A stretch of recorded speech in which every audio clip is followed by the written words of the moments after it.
This cow skull is a great subject for a daily drawing exercise because it's probably something you've never drawn before, and that's always a good topic. And yet it's not hugely complicated and it can be done in a reasonably short period of time. This took me 25 minutes in real time. You're watching it in double time. So if you'd like to see it at real time, just use that cog icon you can see on your screen to reduce this to half speed. So I start with the eye.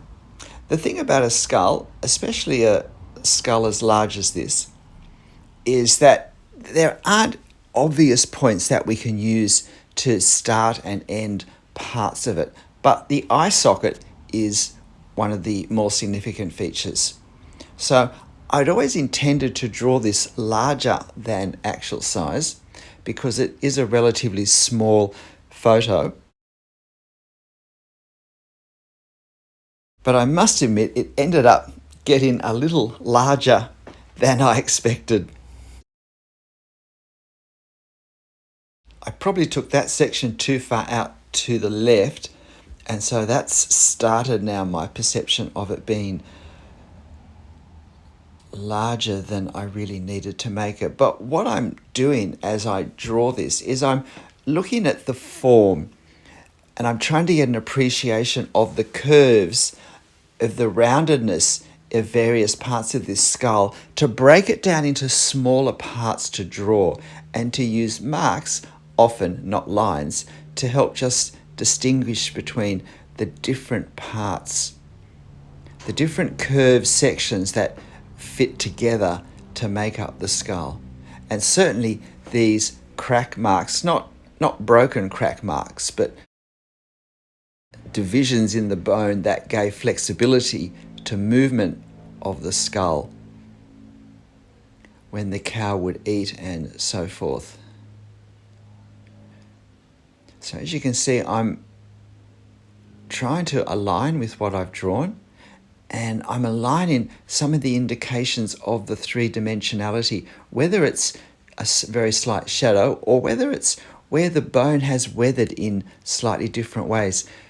I picked up this cow skull on a bush hike when I was at uni, so it was well over 40 years ago, and the lady who became my wife later picked up the jawbones for me, and so we have the whole skull. It had died not that long before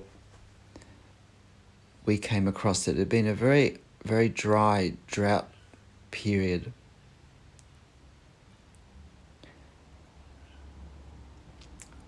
So I'm getting a sense of the bridge of the head between the eyes, above the nose there. And now I'm using these lines, these movement lines in the skull to try and just break up the form a little bit so that I can align and get a sense of the smaller shapes, because I can't rough out the overall shape with my pen because I can't erase any of the lines. Now I am about to shift the camera because I realized I'm not going to go off the paper, but I am going to become awkwardly in one section of the camera shot, and I might go off the camera shot to the right. But I'm looking at every feature that's possible to look at and trying to align it with what I've already drawn. But because I'm drawing larger, I can't just align horizontally from the reference straight to the drawing. I need to look at my drawing quite visually separately from the reference. So now I've got the jawbone, and I'm looking at the angles, and I'm looking at alignment, and you can see that I'm doing hatching perhaps earlier than I normally would in a drawing, but it helps me get a sense of the proportions and of where things are to create more distinction of some areas of this sooner rather than later. It helps me to see the skull that I've drawn more easily, and therefore I think to create the part that I'm still to draw more easily, more accurately. That's my theory anyway. So I've now readjusted things, and now I have this nasal area to do. These bones, if you like, on the upper part of the mouth, where the nostrils were, don't quite align properly because this has been in the sun for 40 years. It has distorted somewhat, and a piece on the left-hand side has cracked off, and I've just glued it back into place with some tape while I took the photo. And so now I'm trying to use some hatching to suggest form, also simply to hide some lines that weren't in the best place.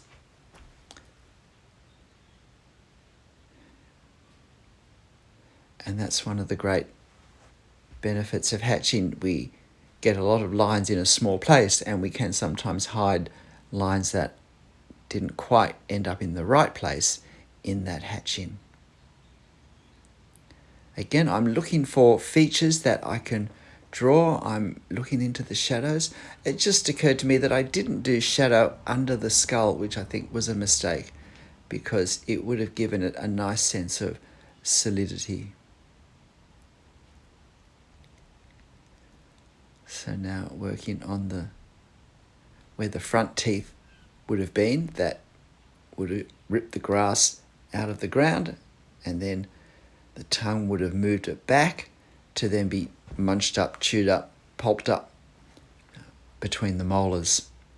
You'll notice with my line work here, I am making marks as much as I'm drawing lines. There are lots of dots, there are lots of, if you like, fragile lines to reflect the fact that there are curves, that it's an uneven surface, that it's porous, that it's weathered. And this is where I think it is very helpful to think marks, not lines. It would have been a mistake, I think, to draw a lot of heavy, continuous lines, because it doesn't really reflect, I don't think, the underlying structure and appearance of the form. I'm wanting to create the effect of a weathered skull, as well as the form of a skull. And so I think keeping my marks loose is an important way of doing this. So now some shading into this nasal cavity area. I almost forgot the other jawbone that we can see through that gap there. And fortunately, I see that at the last minute. Overall, reasonably happy with this. I feel like it could have been stretched just a little bit more to the right, the snout of the cow, if you like. But it is in some ways a challenging subject to draw. I think it's probably more fun to draw this with graphite. I have drawn this with pencil before, and it is a lovely subject to do that roughing out drafting process, because there are lovely curves on it, and it's nice to get a feel for those curves. So if you like drawing in pencil, why not have a go drawing this as well in pencil, and just compare the experience when we have the thickness and the flexibility of the marks that graphite make, as opposed to the more demanding marks that ink makes. But it's a good subject also to try and draw freehand, because it is a little bit more forgiving than, say, architecture or a portrait. There's a little more room for our lines to be not quite right as we learn to position things so that overall we get the best chance possible to draw a reasonable representation of our subject.